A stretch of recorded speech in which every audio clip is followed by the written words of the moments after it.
đây là hết cái này cứ ngày thì 7 ngày mỗi năm còn phải mùa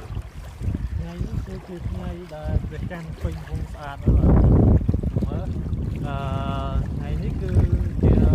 ថ្ងៃដែលព្រះច័ន្ទគេហៅថាWolf Moon គឺបកប្រែជាខ្មែរគឺព្រះច័ន្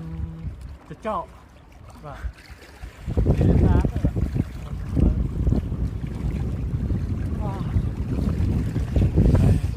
Samui, okay, bye bye. ទៅជាខ្លាំងព្រោះចោលបក់ហើយមានត្រូវធ្លាក់